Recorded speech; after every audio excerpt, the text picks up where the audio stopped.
I'm Joe Reed, and this is Behind the Mic with AudioFile Magazine. Kendra Winchester is with me, and she is marking Disability Awareness Month, which is July. Hello, Kendra. Hello, Joe. I'm so excited to chat about Disability Pride Month and all of the different things. There's some great picks this week. Okay, and what are you speaking about today? So, today I'm talking about an anthology of autistic writers, and that is Someone Like Me, an anthology of nonfiction by autistic writers, edited by Clem Bastow and Joe Case. And this is read by Fixx, Scott Turner Schofield, Vera Tan, Sean Patrick Hopkins, Subhadra Newton, Elaine Wang, and Sonia Simmons.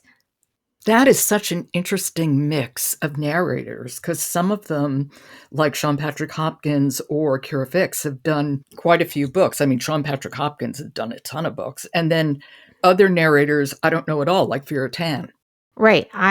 This is a similar situation where I was familiar with a few of the narrators, but most of them I didn't know at all. So we're kind of delving into new territory. Okay.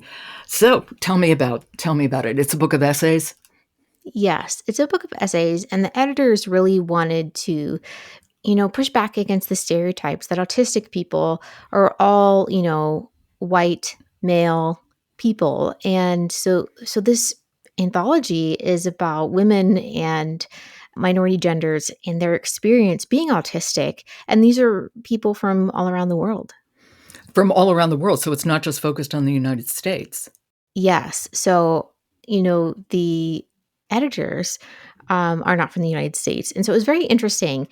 I really appreciated this as a neurodivergent person. I love seeing more neurodivergent people be able to get their writing out there. There's a lot of harmful stereotypes about autistic people in particular and what they are not able to do and what that looks like.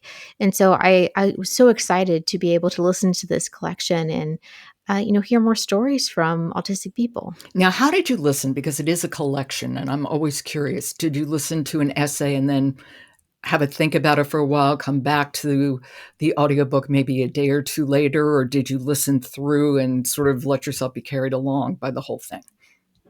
I honestly flew through this collection. I really loved it. I love the way that the different essays deal with different complex topics around being autistic. So many people believe autistic people are a very certain way. And they don't really leave room for the broad spectrum that is, autistic experience. And so I really Mhm. appreciated each one of these essays. They make you think differently about autism and what that looks like. And, they're writing their own stories. And that's so important, especially right now. I agree. I absolutely agree. So we're going to listen to an excerpt. Can you tell me a little bit about it?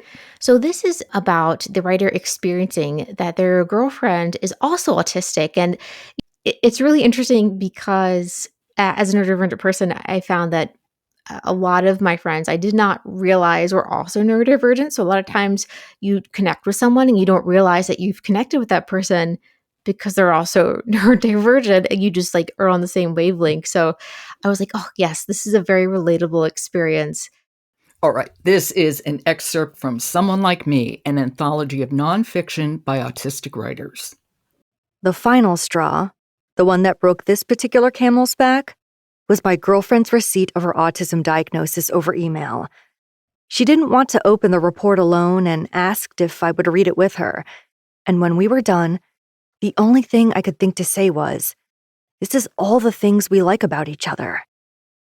It was the final straw and an important one, but I had been gathering a veritable hay bale of such pieces of information, slowly and very much in the background, for the best part of 2 years by then. It was December 2019.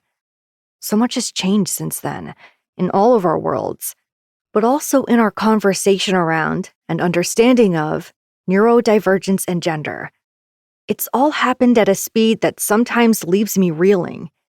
This is a wonderful thing.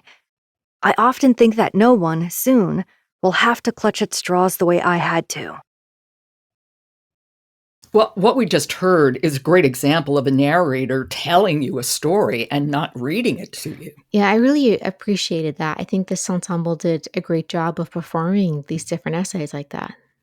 So is it fair to say that Someone Like Me in some ways is almost like a snapshot in time of a range of autistic voices in 2025?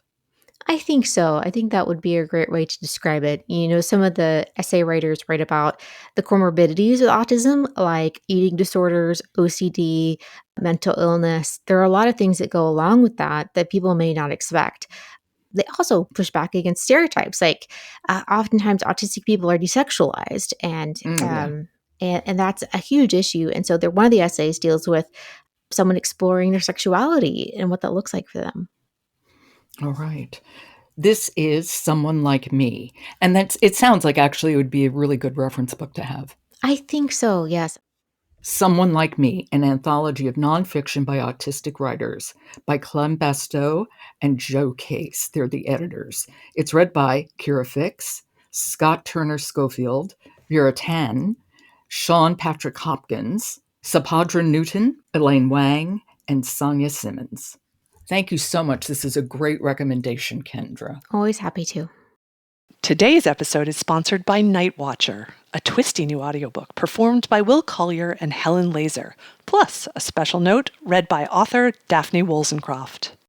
If you like Behind the Mic, leave us a rating, and don't forget to follow us on the platform of your choice. I'm Jo Reed. I'll talk to you tomorrow.